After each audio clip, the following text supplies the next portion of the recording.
Imagine if we went back in time and gave an NFL team a cheat sheet for the draft, telling them exactly who the best players are in the position they are drafting for the first and second rounds, occasionally giving them a little nudge when it comes to free agency and who they shouldn't let go. What would those teams look like now if they were able to always play the draft perfectly? That's what I'm here to try and answer. So this is an interesting one because the Broncos, of course, have one of the strongest rosters in the NFL, especially on defense. So I was very interested to see what they would look like with a perfectly drafted roster. Now, I did kind of cheat on the offensive line. You'll see what I mean when I get there. And I'm also making some calls in free agency because I wanted to see this Broncos team with the best possible offensive line that they could have. So let's start building this team, and we start with a free agency recall. We're going to say they should have kept the man that started all 16 games for them last season, Russell Okung. At left guard, they have recent free agent signing Ronald Leary. At center, Matt Paradis. And then we come to right guard, and we're going to cheat here, and it's a little bit of a fair cheat. So in 2015, with the 59th overall pick, they selected Ty Sambrailo at offensive tackle, but he was pretty much not better than any other offensive tackle you could have taken. Maybe a right tackle like Trent Brown way later. So I'm going to cheat slightly, just so this offensive line is as complete as possible, and say instead of a tackle,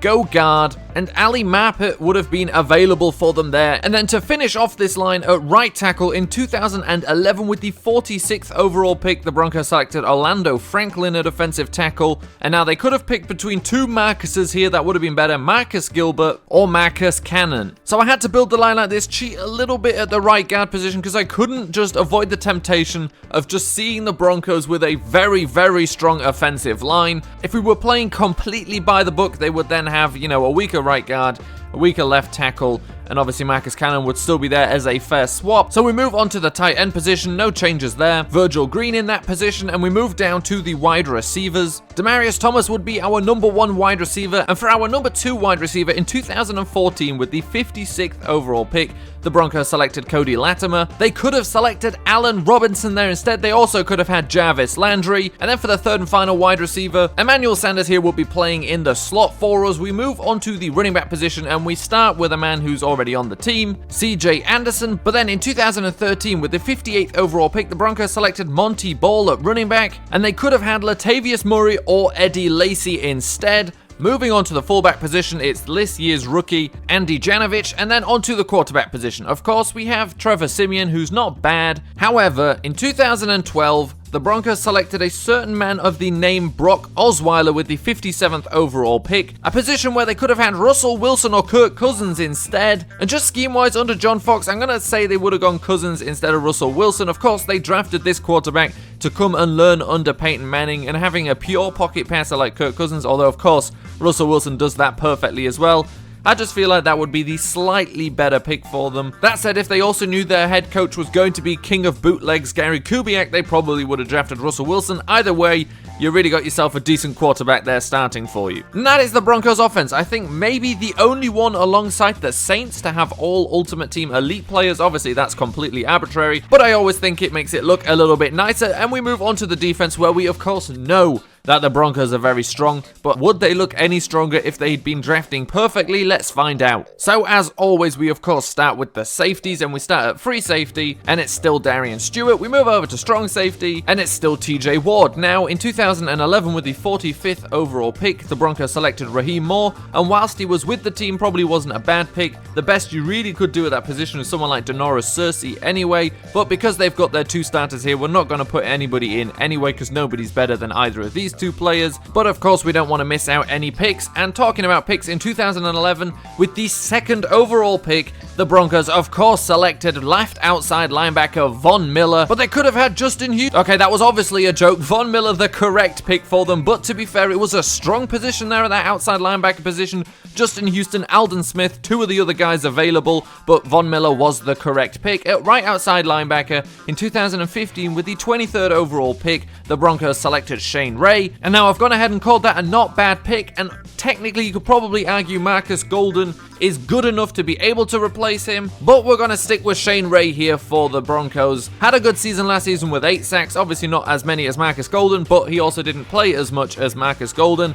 Moving on to the middle linebacker position, Todd Davis would be one of those guys, and of course Brandon Marshall would be the other. So that's that, and now let's move on to the one position where we know the Broncos have more than enough good players. It's time for the cornerbacks, starting with our number one corner. It's Chris Harris Jr. Across from him is Aqib Talib, and then for the nickel position, in 2014 with the 31st overall pick, the Broncos selected Bradley Roby at cornerback. Bradley Roby at cornerback was the correct pick. We've used him to replace a couple of people on some other teams anyway.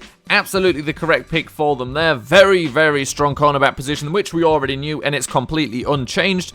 Now we move on to the defensive line. So we'll start at the right end position, of course, a 3-4 line. In 2012, with the 36th overall pick, the Broncos selected Derek Wolfe. Now I'm going to call that a not bad pick. A perfect pick, however, would have been Mike Daniels. We then move on to the defensive tackle position, the nose tackle position, if you will, on this team, of course. In 2013, with the 28th overall pick, the Broncos selected Sylvester Williams, and the man I'm going to put here is Kawan Short. However, if you don't think Kawan Short is a good enough nose tackle for the team, if he can't hold that position down, a guy who is a nose tackle through and through, Brandon Williams of the Ravens was also available for them there, but we're going to keep it Kawan Short just because, of course, he is one of the absolute best at his position. And then to finish it off, we have Jared Crick, one of two disappointments on this team. So this is the defense, and talking in terms of the ultimate team overall, which of course doesn't matter. However, this is the tied best ranked team we've ever built in this series, 93-91, with a 92 team overall.